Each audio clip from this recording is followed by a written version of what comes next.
உங்கள் favourite TV ஷோக்களை இனி miss பண்ண தேவையில்லை. ZEE5 இல் முற்றிலும் இலவசமாக காணுங்கள், இங்கேயும் எப்பொழுதும். இந்த வீட்ல நீங்க இருக்கிறதே நிரந்தரம் இல்லாம இருக்கு.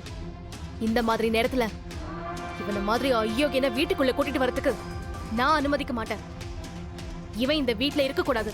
நீங்களே வெளியே போக சொல்லுங்க. இங்க பாருடா, நேத்து பேஞ்ச மழையில முளைச்ச காலம்லாம் எனக்கு வேண்டியவங்களை வீட்டை விட்டு வெளியே போக சொல்லுது. பாரதி, உனக்கு இப்பதான் பணத்தை பத்தி தெரியும். ஆனா நான் பிறந்ததுல இருந்து பணத்தை பார்த்துக்கிட்டு இருக்கேன். பணம் ரொம்ப டேஞ்சர்ஸ் பாரதி.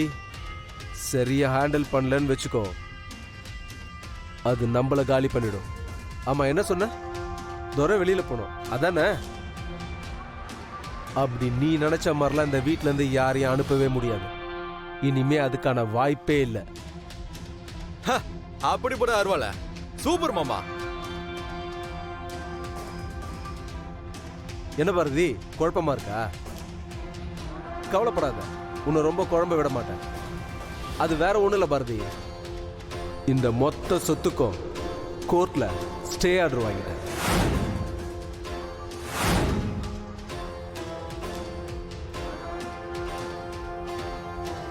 ஸ்டே ஆர்டர்னா என்னன்னு உனக்கு நான் சொல்லி தெரிய வேணாம்.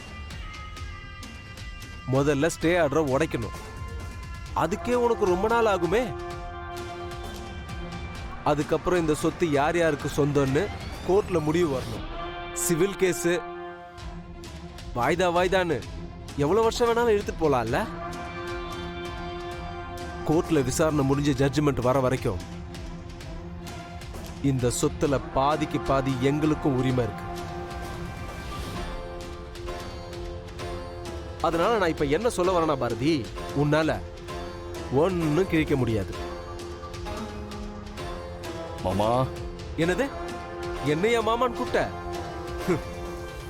போடா டேய். நீ உன் பொண்டாட்டிக்கு தானே எப்பவுமே வக்காலத்து வாங்குவ. இப்ப என்னமோ திடீர்னு மாமாங்கிற? உனக்கு இப்பதான் என் ஞாபகம் வந்துச்சா? இங்க பாரு, இந்த வீட்டுல எல்லா ரைட்ஸும் எங்களுக்கும் இருக்கு. அப்படிலாம் விட்டு கொடுத்துட்டு போயிட முடியாது.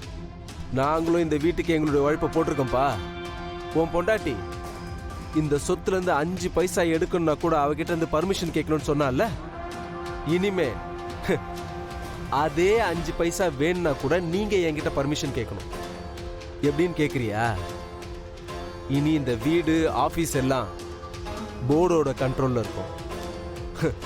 அந்த போர்டுல நான் இருக்கேன், என் பொண்ணு ஸ்வேதா இருக்கா, உன் சித்தப்பன் ஏகாம்பரம், பவானி, ஏன் நீங்கெல்லாம் கூட இருக்கீங்க. சோ இனிமே ஆபீஸ் வீடுன்னு எந்த முடிவு எடுத்தாலும் எங்களை கன்சல்ட் பண்ணாம எடுக்கவே முடியாது. என்ன எல்லாரும் டென்ஷன் ஆயிட்டீங்களா? ஆகும்ல. ஆமா பாரதி, சும்மா அப்படியே புடவையை கட்டிக்கிட்டு நகையை போட்டுக்கிட்டு பந்தாவா அப்படி இப்படின்னு போயிட்டு வந்துட்டா நீ பெரிய ஆள் ஆயிடுவியா? ZEE5 ஆப்பை டவுன்லோட் செய்து அனைத்து எபிசோடுகளையும் இலவசமாக பாருங்க.